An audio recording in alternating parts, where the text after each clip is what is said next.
naghahanap ako ng mapapagkatiwalaan ko para mapatakbo itong kumpanya, walang ka. And don't worry, maaga akong papasok bukas. Kasi ngayon, mag-day off lang ako dahil may school play si Daisy. All I need is sufficient evidence para makita ng mga tao na may pagkukulang na nga sa pag-iisip ito si Bong. And because of that, he is no longer fit to become president of this company. Kailangan ko tulong mo. Kahit ano, gagawin ko, huwag ka lang magtampo sa akin. Kahit ano? Totoo po yung sinasabi ko. May Pixie. At kasama ko pa nga po siya. Hello, Daddy Bong! Engkantada! Layuan mo kami! Mabait po na engkantada si Winnie. Winnie? Okay ka lang ba? Teka, parang umiikot yata ang paningin ko. Uy, duwende. Layuan mo kami dito, ha? Daddy, huwag po kayong matakot kay Winnie. Mabait po siya. Di ba, Winnie? Oo nga, Daddy Bong, I am very friendly. At saka hindi ako duwende. Isa po akong Pixie. Diba? Sabi niyo, hindi kayo naniniwala sa mga Pixie? Kaya ako po, pinakikilala sa inyo si Winnie para malaman niyo na totoo yung sinasabi ko. Hindi nga kami pwede makipag-usap sa mga tao. Pero alang-alang kay Daisy, eto ako, nagpakita ako sa inyo. Para na rin maipaliwanag ko kung bakit unti-unti kayo nagbabago. Siguradong wala nang lusot dito si Bong dahil siya na mismong umamin na nababaliw na siya. Narito po ang lahat ng files na meron ako kay Bong. Kasama na rin dyan yung diagnosis, confirming na meron nga siyang mental disorder. Thank you very much, Doctor. Maaasahan ka talaga. Well, ikaw lang naman ang nagduda sa kakayaan ko, di ba? Sabi ko naman sa'yo, magaling ako. Anak, please give Doktora her check. Cash na to, Mama. Cash pala. Sorry. Thank you so much. Thank you.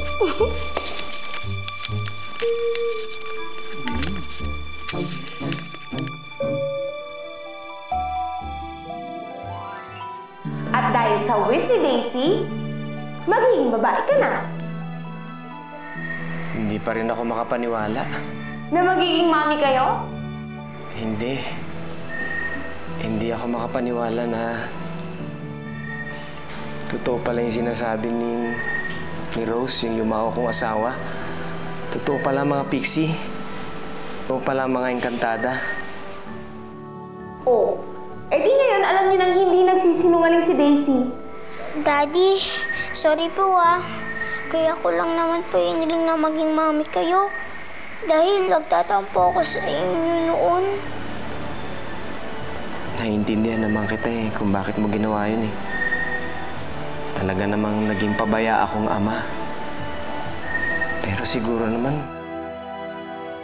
kaya ko pang magbago.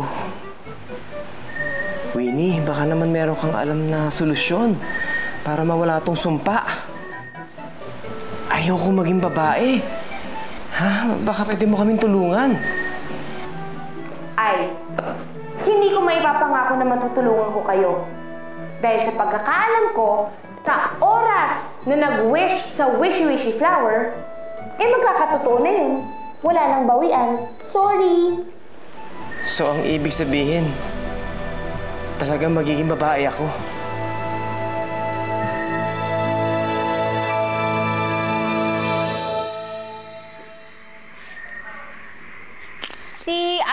Bong, may, anong tawag dun?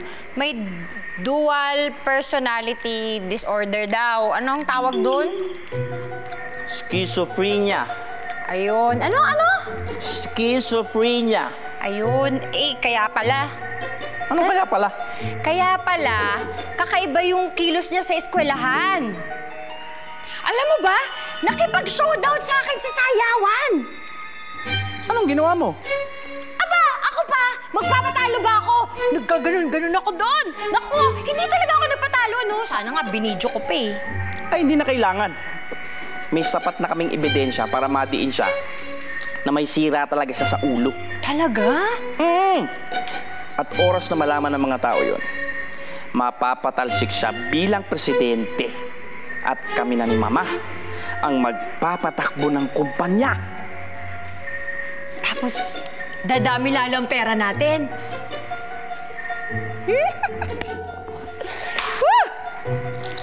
Sabi ko na nga ba eh. Hindi ako nagkamali ng pinakasalan. Kahit pangit ka, may pakinabang ka. Anong sabi mo? Wala. Good night.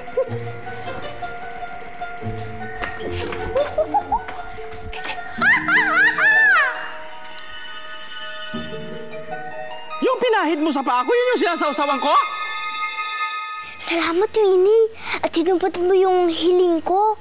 Nagpakita ka kay Daddy, kahit alam ko na ayaw mo. Okay lang yun, no?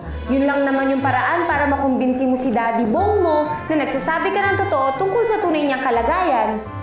At syempre, ginawa ko na rin yun para hindi ka na magalit sa akin, para makabawi ako sa nagawa ko sa'yo. Winnie, kalimutan mo na yung nangyari sa atin noon, ha? Ibig sabihin ba, hindi ka na nagtatampo o galit sa akin? Oo. Oh, ba't parang bigla akong nanahimik dyan? Alala ko lang kasi si Daddy. Nagigilty ako sa ginawa ko sa kanya. Eh di ba, ang sabi naman ni Daddy Bong, hindi ka niya sinisisi sa nangyari. Oo nga, alam ko, kasalanan ko ang lahat ng nangyayari sa kanya. Kung hindi lang ako nag-wish, hindi magkakaproblema ng ganito. Ako nagsimula ng gulo, kaya ako dapat ang gumawa ng paraan para tumigil na to. Gusto mo tulungan si Daddy. Eh, paano nga? Hindi na natin pwedeng kontrahin yung hiniling mo.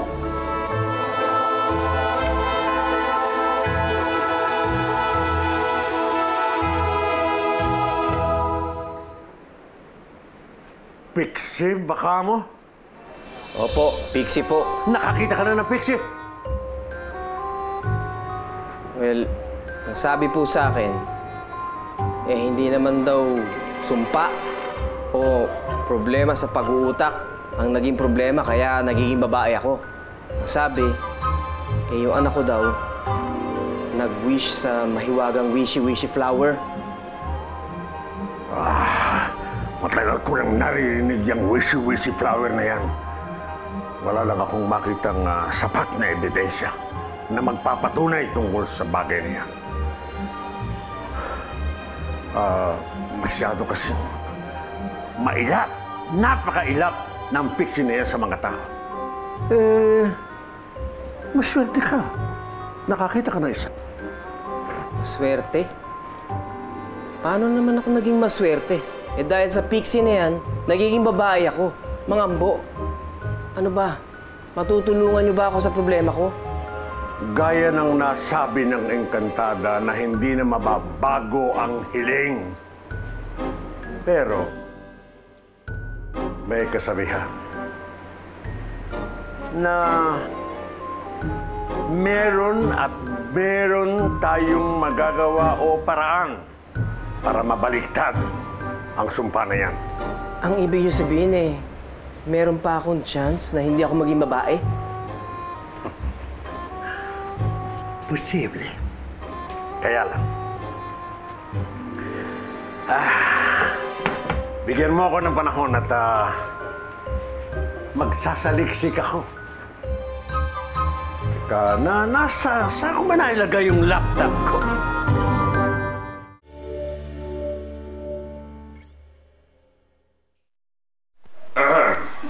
Ninong. Potato chips and ice cream. You know, you're just like my wife. She eats potato chips and ice cream whenever she's depressed. Actually, Ninong, hindi naman ako mahilig dito Oo. Hindi lang ako nag-lunch at yan yung laman ng fridge ko. Ang gusto ko talaga, beer at mani. Talagang manang-mana ka sa papa mo. Puro panlalaki ang hilig, ha? O nga pala, Bong, mamayang hapon na ang launch ng Astig Energy Drink at hindi pwedeng mawala ka doon.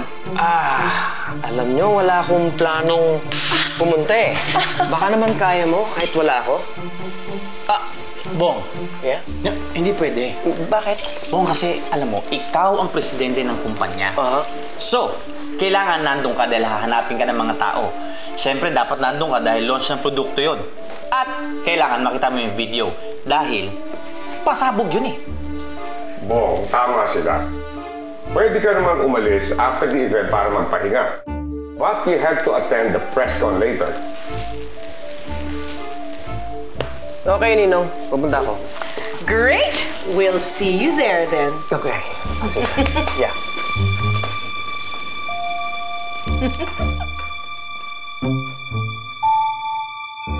Ano kaya kung ganito? Maghanap na lang kayo ng isa pang wishy-wishy flower. Tapos hilingin niyo doon na sana magmatupad yung wish ni Daisy na huwag maging mommy yung daddy niya. Ano ka ba naman? Hindi pwede yun. Ang sabi sa wish commandments, hindi ka pwedeng mag-wish ng isa pang wish para kontrahin yun. Sorry, nagsasuggest lang naman. Ano nang plano mo? Hindi ko nga alam eh. Ang alam ko lang, kailangan ko tulungan si Daisy. Naaawa na ako sa kanya. Sinisisi niya yung sarili niya sa nangyayari sa daddy niya. Eh, alam mo, Winnie, kasalanan niya naman talaga eh. Siya ang humiling. At walang pumilit sa kanya kung anong i-wish niya. Hindi. Ako ang may kasalanan. Akong gumawa ng gulo. Kung hindi siguro ko nagpakita sa kanya, kung hindi ko siguro sinabing tungkol sa wishy-wishy flower, hindi mangyayari to. Ano kaya kung humingi ako kay Ada ng tulong? Siguro alam na kung paano ayusin to. Yan ang wag na wag mong gagawin. Sa oras na mabanggit mo ang tungkol sa mahiwagang bulaklak, sigurado maghihinala yun sa'yo. Ano ang gagawin ko? Desperado na ako sa solusyon. Bakit di pa natin sabihin kay Tito Wancho kung ano talagang totoong sakit ni Bong? Anak, bakit pa nung nagsaboy ng katalinuhan sa mundo, kutsarita ang dala mo? Natural, hindi natin pwedeng ipaalam ang sikreto ni Bong dahil lalabas na sinisiraan natin siya. Hindi ba yun naman ang ginagawa natin? Sinisiraan natin siya para mapatalsik siya ng kumpanya. Pero hindi sa paraan magmumukha tayong kontrabida. Kailangan, sa mata nila, mukha pa rin tayong mga anghel. Nang para sa ganon tayo ang pagkakatiwalaan ng Tito Wancho mo na pumalit kay Bong. Gets mo? Alam mo, maselan ang impormasyon na hawak natin. And therefore, we should handle it with care. Huwag ka mag-alala. Dahil hindi matatapos ang araw na to na hindi sasabog ang mga sikreto ni Bong sa mga tao sa kumpanyang ito. Oh, huwag mo naman ubusin yung mga tinanim namin dito sa garden. Ikaw talaga, lakas-lakas mo kumain. Ay, magandang araw po, mahal na Rina. Ani, mag-isa ka yata ngayon. Asan ang kaibigan mo si Winnie? Si Winnie ho? Kasama niya po si... ang ibig ko po sabihin, kasama niya po yung mga paru-paro. Naglalaro po sila sa kabilang hardin. Bakit po? Wala. Naitanong ko lang. O siya, ako'y mauuna na. Ipagpatuloy niyo lang ang pagtatanim. Paalam po, mahal na Rina. Naku, munti ka na ako dun Buti na lang. Hindi ko masabi yung totoo. Sabi ko na nga ba, may tinatago si Winnie. Oh, anong balita, Winnie? Alam mo na ba kung paano mapipigilan yung transformation ni Daddy? Hindi ko rin alam Tinanong ko na lahat ng kaibigan ko pero hindi nila alam kung paano pipigilan yung wish mo. Oh, ba't ka malungkot? Alam mo, ayoko ng ganyan. Kasi pag sad ka, nagiging sad din ako. Aawa na kasi ako kay Daddy. Nakikita ko nahihirapan siya sa nangyayari sa kanya. Isipin mo na lang yung bright side. Magkakamali Hindi ba yun naman yung matagal mo nang pinapangarap? Oo nga, gusto ko. Pero naawa talaga ako kay Daddy. Alam ko na. Kung gusto mo, mag-adventure na lang ulit tayo. Para naman makalimutan mo kahit sandali ang problema mo. Gusto mo pumunta ulit tayo sa Luneta? O kaya naman sa Tagaytay? Pasensya na, Winnie. Mas gusto ko dito muna sa bahay. Gusto kong hintayin si Daddy makauwi.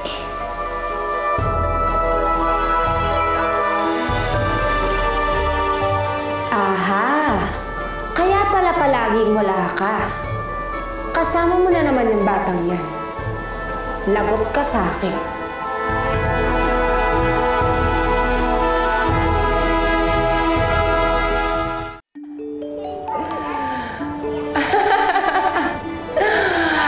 Ang kukulit niyo talaga!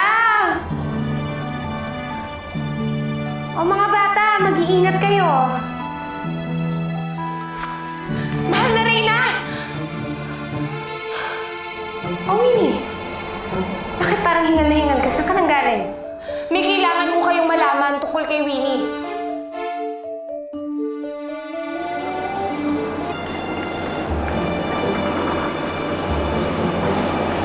Ay, Ninong. Sir Bong, Oy. kamusta na? How's your leg? Good. Okay lang yung leg ko. Nice. So, pwede na tayo mag-basketball? Ha? Okay na mamaya? Ang dami akong ginagawa. Alam mo naman, sa opisina, I'm very busy. How about this weekend? This weekend, alam mo naman, ang weekends ko para sa pamilya na so wala na akong time talaga for anything else. Hindi pa ba magsisimula tong presko na to? Mukhang matatagalan pa tayo, sir. Ang dami pang hinihintay eh. Ganun ba? May gusto ba kayo? Juice, water? What do you like?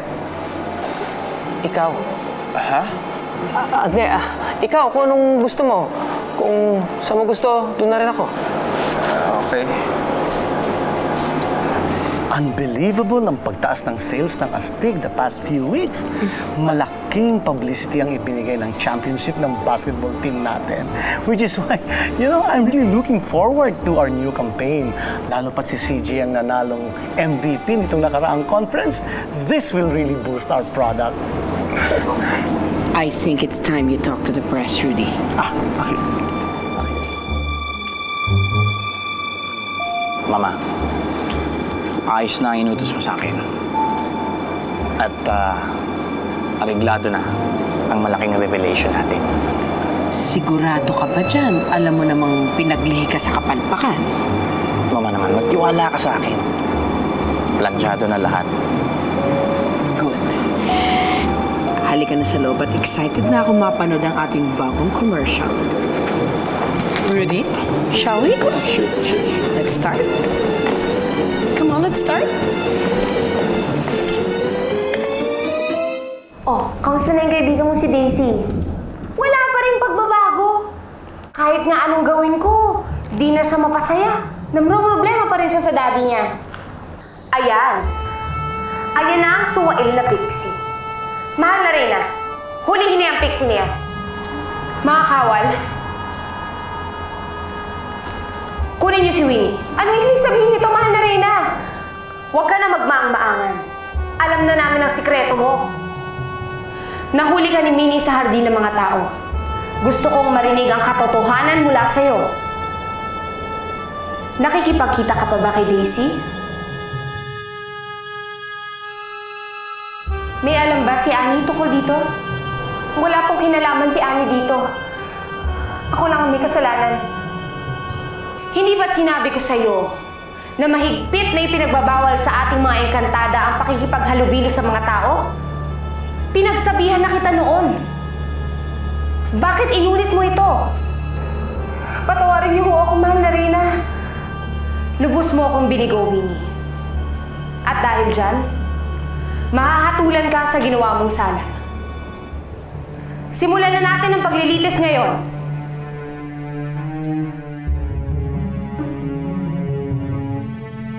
Magandang hapon po sa inyong lahat.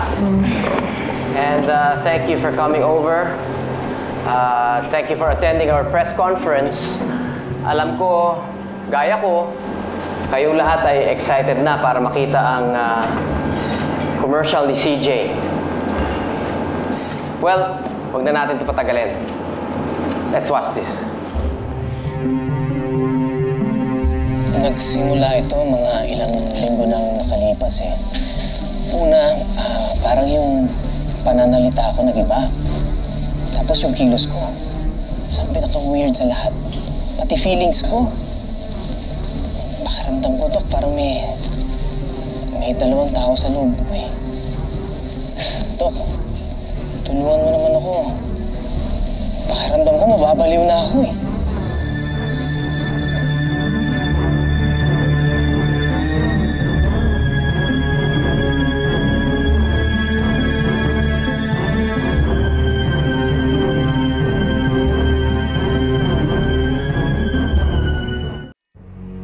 Winnie, may gusto ka bang sabihin sa aming lahat? Hindi ko ho itinatanggi na nakikipagkita ako sa isang tagalupa. Pero malinis ang intensyon ko.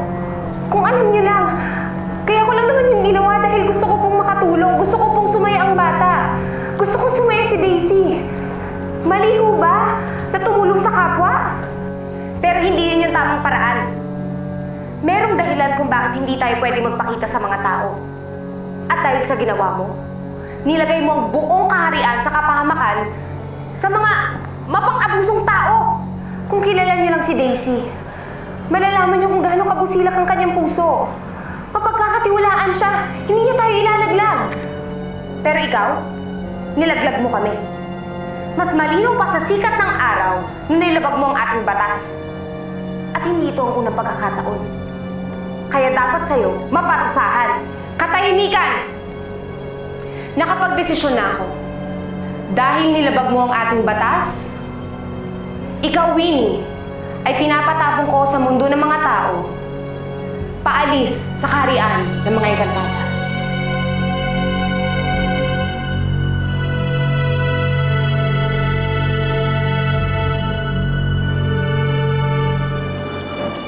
Bo, what the hell is going on? Bakit hindi mo sinasabi na may diferensya ka sa pag-uutak? Hindi, wala akong diferensya sa utak. Hindi ako baliw. Obviously, merong gustong manira sa akin. Eh, sino naman yun? Hindi pa nga ikaw yung nagsasalita sa video? Inamin mo na may tinilin ka. Hindi ako baliw. Maniwala kayo sa akin. I'm sorry, pero kailangan ko nang umalis. No, Bong. Hindi ka pwedeng umalis hanggat hindi mo pinapaliwanag sa amin kung ano yung napanood namin. You have some explaining to do. Sabi ko na nga ba, may kakaibang kinikilos ka eh. Aminin mo na, sira ulo mo. Ilang beses ko bang sasabihin sa inyong lahat, hindi ako baliw. Totoo ang sinasabi ko. Eh kung hindi ka nababaliw, ano yung napanood namin? Bakit mo sinasabing nagbabago yung pakiramdam mo? Dahil totoo nga nagbabago na ako. Babae na ako. Babae ako.